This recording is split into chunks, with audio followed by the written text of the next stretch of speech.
എന്നത് നമ്മുടെ രാഷ്ട്രപിതാവിന്റെ സുന്ദര സങ്കല്പങ്ങളിൽ ഒന്നാണ്. പഠനത്തോടൊപ്പം തങ്ങളുടെ ആവശ്യത്തിനായി ഒരണയെങ്കിലും സമ്പാദിക്കുന്നതിലൂടെ സ്വാശ്രയബോധം കുട്ടികളിൽ രൂപപ്പെടുമെന്ന് അദ്ദേഹം കരുതി. ചന്ദനത്തിരി നിർമ്മാണം മുതൽ നിരവധി തൊഴിലധിഷ്ഠിത പ്രവർത്തനങ്ങളാണ് സെന്റ് സെബാസ്റ്റ്യൻ ഹൈസ്കൂൾ ചിറ്റാറ്റുകരയിൽ നടക്കുന്നത്.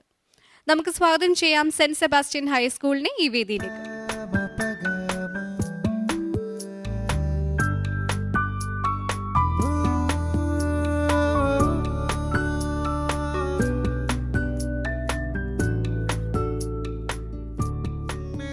ഇനി സെന്റ് സെബാസ്റ്റ്യൻ സ്കൂളിന്റെ ആമുഖ ദൃശ്യങ്ങളിലേക്ക്.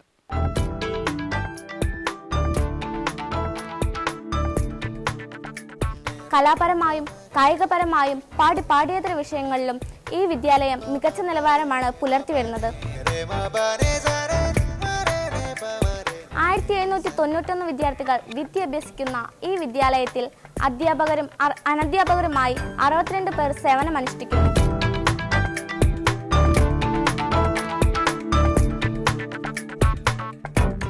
അറിവിന്റെ ചരിത്രമുറങ്ങുന്ന ഈ വിദ്യാലയം 1976 ഒരു ഹൈസ്കൂളായി ഉയർത്തപ്പെട്ടു. സർ, അടുത്തതായി നിങ്ങളുടെ സ്കൂൾ ഇന്ന് അവതരിപ്പിക്കുന്ന മാതൃകാ പ്രവർത്തനങ്ങൾ ഏതൊക്കെയാണ്? ഞങ്ങളുടെ വിദ്യാലയം ഇന്ന് തിരഞ്ഞെടുത്തിട്ടുള്ള 3 മേഖലകൾ: പഠനാനുബന്ധ പ്രവർത്തനങ്ങൾ, സമൂഹ കൂട്ടായ്മ, സമൂഹത്തിനുണ്ടാകുന്ന നേട്ടം. ഇനി സെന്റ് സെബാസ്റ്റ്യൻ സ്കൂളിന്റെ മാതൃകാ പ്രവർത്തനങ്ങൾ നമുക്കൊന്ന് കണ്ടു നോക്കാം. ഒരു നല്ല നാടിന്റെ ലക്ഷണം നല്ല കുട്ടികളാണ്. ആത്മവിശ്വാസമുള്ള, ഭാഷയുടെ വേരുകളെ മുറുകെ പിടിക്കുന്ന, തന്നെ പോലെ തന്നെ തന്റെ അയൽക്കാരനെയും സ്നേഹിക്കുന്ന കുട്ടികൾ. ഈ ഭൂമി വരും തലമുറയിൽ നിന്നും കടമെടുത്തതാണ്. അതിനിയും കോടാനുകോടി സസ്യജീവജാലങ്ങൾക്ക് ആവാസമാകേണ്ടതുണ്ട്. എന്നാൽ JCB സംസ്കാരം വളർന്നു വരുന്ന ഇന്നത്തെ കാലഘട്ടത്തിൽ എല്ലാം തനിക്ക് മാത്രം എന്ന് ചിന്തിക്കുന്നത് വരും തലമുറയോട് നാം ചെയ്യുന്ന കടുത്ത പാതകമായിരിക്കും. I'm a member of English Club. On this wonderful occasion, I want to express my thoughts on personality. Personality is nothing but the very reflection of one's self-image. ഞങ്ങളുടെ സ്കൂളിൽ നല്ല രീതിയിൽ പ്രവർത്തിച്ചു വരുന്ന ഒരു ഹെൽത്ത് ക്ലബ് ഉണ്ട്. അതിലെ അംഗങ്ങളാണ് ഞങ്ങൾ. ശുചിത്വ സേനയിലെ അംഗങ്ങളാണ് ഞങ്ങൾ. എല്ലാ തിങ്കളാഴ്ചകളിലും ഞങ്ങൾ ഡ്രൈ ഡേ ആയി ആചരിക്കാറുണ്ട്. എല്ലാ ബുധനാഴ്ചകളിലും കുട്ടികളുടെ ശുചിത്വത്തിന്റെ ഭാഗമായി അവർ നഖം വെട്ടി വരാറുണ്ടോ എന്ന് അധ്യാപകർ പരിശോധിക്കാറുണ്ട്. ഈ സ്കൂളിൽ നിന്നും പ്ലാസ്റ്റിക്കിനെ നിർമ്മാർജ്ജനം ചെയ്യുക എന്നതാണ് ഞങ്ങളുടെ പ്രധാന ലക്ഷ്യം.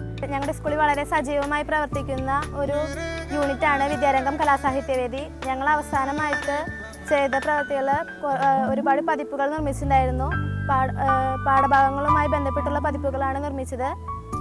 കാർഷിക പതിപ്പ്, ബഷീർ പതിപ്പ്, അങ്ങനെ ഒരുപാട് പതിപ്പുകൾ നിർമ്മിച്ചിട്ടുണ്ടായിരുന്നു. Good afternoon to all.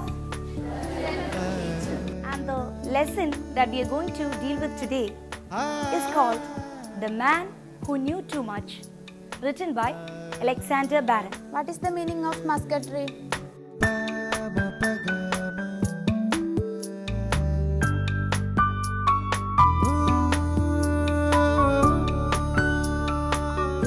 വർഷങ്ങൾ നീണ്ടു നിൽക്കുന്ന വിദ്യാഭ്യാസ പ്രക്രിയ കൊണ്ട് തൊട്ടടുത്തിരിക്കുന്നവന്റെ നൊമ്പരങ്ങൾക്ക് നേരെ കൺചിമ്മുന്ന ഒരു സമൂഹം ഒരു ലോകത്തിനും ഭൂഷണമല്ല.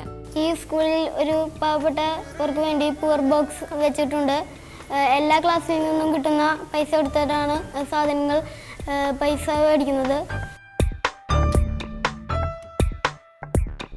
നല്ല ഒരു നാളെയുടെ രചയിതാക്കളാണ് വിദ്യാലയങ്ങൾ.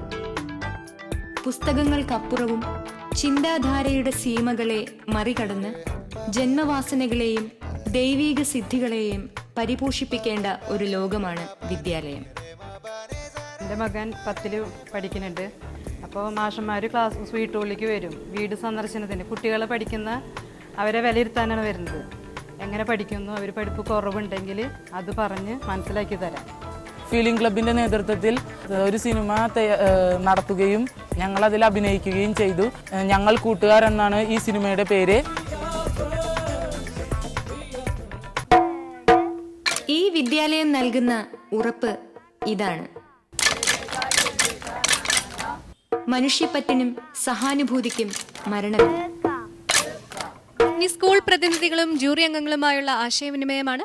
ഈ ഞങ്ങൾ കൂട്ടുകാർ എന്നുള്ള ടെലിഫിലിമേ ഏതെങ്കിലും പാഠ്യ വിഷയവുമായി ബന്ധപ്പെട്ട് എടുത്തിട്ടുള്ളതാണോ?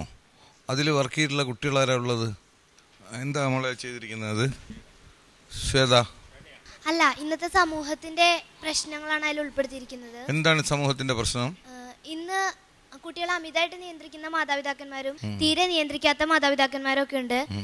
അപ്പോൾ ഇന്ന് സമൂഹത്തിലെ കുട്ടികളും രക്ഷാകർത്താക്കളും ഒക്കെ അനുഭവിക്കുന്ന മാനസികമായിട്ട് സംഘർഷങ്ങളാണ് അതിൽ ഉൾപ്പെടുത്തിയിരിക്കുന്നത്. ആരാണ് അതിന്റെ സ്ക്രിപ്റ്റ് എഴുതിയിരിക്കുന്നത്? ആരാണ്? സ്ക്രിപ്റ്റൊക്കെ ഞങ്ങൾ തന്നെ തയ്യാറാക്കി. സംവിധാനം ചെയ്തതോ? ടീച്ചേഴ്സിന്റെ നേതൃത്വത്തിൽ.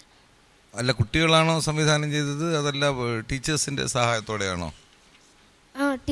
ടീച്ചേഴ്സിന്റെ സഹായം. അതിനകത്ത് ഈ കൂട്ടുകാർ എന്ന് പറയുന്ന ഇതിനകത്ത് സംവിധാനം എന്ന് പറഞ്ഞിട്ട് ഒരാളുടെ പേര് വെച്ചിട്ടുണ്ടാവില്ലേ? അത് ആരുടെ പേരാണ് വെച്ചിരിക്കുന്നത്? മോളിൽ പങ്കെടുത്തു എന്നല്ലേ പറഞ്ഞത്? അതിങ്ങനെ വെളിയിലൊക്കെ കാണിക്കാൻ വേണ്ടി അതിൻ്റെ പ്രിൻ്റൊക്കെ ഉണ്ടാക്കിയിട്ടുണ്ടോ? കൊടുത്ത് സി ഡിയിലാണോ? അപ്പോൾ അതിനകത്ത് കഥ, സ്ക്രിപ്റ്റ്, സംവിധാനം എന്നൊക്കെ എഴുതി കാണിക്കൂലേ? ആരുടെ പേരാ എഴുതിയിരുന്നേ? ശബരീസ്. അതാരാ? കുട്ടിയാണോ അതോ ടീച്ചറാണോ, അധ്യാപകനാണോ? അല്ല, മത്സരത്തിന് വേണ്ടിയിട്ട് ചെയ്തിട്ടുണ്ട്. പുറത്തുനിന്ന് ആരെങ്കിലും ആയിരിക്കും അല്ലേ? അത് ആരെങ്കിലും ഒന്ന് അതിനെ അത് ഈ ലളിത കേരള ചിൽഡ്രൻസ് ഫിലിം ഫെസ്റ്റിവലിൻ്റെ ഒരു മത്സരം നടന്നായിരുന്നു. അപ്പോൾ അതിന് വേണ്ടിയിട്ട് നമ്മൾ സിനിമ നിർമ്മിച്ച ആ മത്സരത്തിൽ അവതരിപ്പിച്ചൊരു ചിത്രമാണ് അത്. ഈ തുഞ്ചൻപറമ്പിൽ വെച്ച് കഴിഞ്ഞ മാസത്തിൽ അത് നടക്കുകയുണ്ടായി. അപ്പോൾ അതിൽ ഒരു പ്രദർശിപ്പിക്കാൻ വേണ്ടിയിട്ട് ഞങ്ങൾ ചോദിക്കുന്നത്, ഈ സിനിമ ആരാണ് സംവിധാനം ചെയ്തത്? ശബരീഷ് എന്ന് പറഞ്ഞ ആളാണ്. അത് സ്കൂളിലുള്ള അല്ല, പുറമെയുള്ള ആളാണ്. കുട്ടികളും അഭിനേതാക്കള് കുട്ടികളെ സ്കൂളിലുള്ള കുട്ടികളും. അല്ല, നമ്മളെ പല സ്കൂളുകളിലും സംഭവിക്കുന്ന ഒരു കുഴപ്പം, നമ്മൾ ഈ ടീച്ചേഴ്സിൻ്റെ ഇനീഷ്യേറ്റീവിൽ നമ്മൾ പല പരിപാടികളും സംഘടിപ്പിക്കും. പക്ഷെ അതിൻ്റെ പല വശങ്ങളും കുട്ടികൾ മനസ്സിലാക്കുകയില്ല എന്താണെന്നുള്ളത്. അപ്പോൾ ആ ഒരു പ്രശ്നം ഇവിടെ ഉണ്ടോ എന്ന് സംശയം തോന്നിയതുകൊണ്ടാണ്. സാറേ, ആ മത്സരത്തിന് 2 കാറ്റഗറി ഉണ്ടായിരുന്നു. ഒന്ന് കുട്ടികൾ അഭിനയിച്ച് സംവിധാനം ചെയ്യണതും, മറ്റൊന്ന് കുട്ടികൾ അഭിനയിക്കുകയും മറ്റ് സാങ്കേതിക സഹായങ്ങൾ സ്വീകരിക്കലും. അപ്പോൾ ഞങ്ങൾ രണ്ടാമത്തെ ഇതിലുള്ളതാണ് എടുത്തിട്ടുണ്ടായിരുന്നത്. അല്ല ശരി, പക്ഷേ നിങ്ങൾക്കതറിയാം. നമുക്കറിയുന്നത് ആ കാര്യം കുട്ടികളറിഞ്ഞോ എന്നുള്ളതാണ്. അവർക്ക് വേണ്ടിയിട്ടാണല്ലോ നമ്മൾ ഇത് ചെയ്യുന്നത്. അപ്പോൾ ആ രീതിയിൽ അവരത് മനസ്സിലാക്കിയിട്ടില്ല എന്ന് തോന്നിയത് കൊണ്ടാണ് ചോദിച്ചത്. നിങ്ങൾക്കതറിയാമെന്ന് ഞങ്ങൾക്കറിയാം. 12 സിനിമകൾ മേഘന സിനിമ പ്രദർശിപ്പിച്ചു എന്നാണ്. 12 സിനിമകൾ സത്യമാണോ? സിനിമ LCD പ്രൊജക്ടറിൽ ഞങ്ങൾക്ക് വീഡിയോ ദൃശ്യങ്ങളൊക്കെ കാണിച്ചു തരാറുണ്ട്. പഠനാനുബന്ധമായിട്ട് ഒരുപാട് വീഡിയോ ദൃശ്യങ്ങൾ പഠിക്കാനുള്ളതായിട്ടും അതിന് പുറമേ ഉള്ളതും കുട്ടികൾക്ക് മനസ്സിലാകേണ്ടതൊക്കെ ഞങ്ങളുടെ സ്കൂളിൽ പ്രദർശിപ്പിച്ച് തരാറുണ്ട്. സിനിമകൾ പ്രദർശിപ്പിച്ചിട്ടില്ല. സിനിമ ഞങ്ങളുടെ ടെലിഫിലിം പ്രദർശിപ്പിച്ചിട്ടുണ്ട്. അത് പിന്നെ മോഡേൺ ടൈംസ് ഒരു ചെറുപുഞ്ചിരി എന്ന് പറയുന്ന സിനിമയൊക്കെ പ്രദർശിപ്പിച്ചിട്ടുണ്ട്. അത് മലയാളമായിട്ട് ബന്ധപ്പെട്ടിട്ട് 12 എണ്ണൊന്നും ഞാൻ കണ്ടിട്ടില്ല, കാണാൻ സാധിക്കും. മിടുക്കി, സത്യം പറഞ്ഞതിന് പ്രത്യേക അഭിനന്ദനം. കയ്യെഴുത്ത് മാസികകൾ ധാരാളമായിട്ട് ഇറക്കുന്നുണ്ടല്ലേ? നല്ല ഒരുപാട് കയ്യെഴുത്ത് മാസികകളുടെ ഒരു ശേഖരം തന്നെ നിങ്ങൾക്കുണ്ട്. മോളുടെ ക്ലാസ്സിൽ എത്ര മാസികകൾ ഇറക്കി? ക്ലാസ് ഓരോ കൊല്ലം ക്ലാസ്സിൽ ഓരോ മാഗസിനാണ്. പിന്നെ അതുകൂടാതെ ഒരു ക്ലാസ്സിൽ തന്നെ ആ ഡിവിഷനിൽ കാർഷിക പതിപ്പ്. മോളുടെ ക്ലാസ്സിൽ ഏതാണ് ഇറക്കിയത് ഇക്കൊല്ലത്തിന്റെ പേരാണോ? അതെ, പേര് മാത്രമല്ല, അതിനകത്ത് എന്തായിരുന്നു? അക്ഷരദീപം. എന്തായിരുന്നു അതിന്റെ ഉള്ളടക്കം?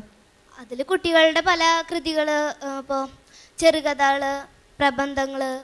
മോളുടേതായിട്ട് എന്താണ് ഉണ്ടായത്? പ്രബന്ധമാണോ? കവിത.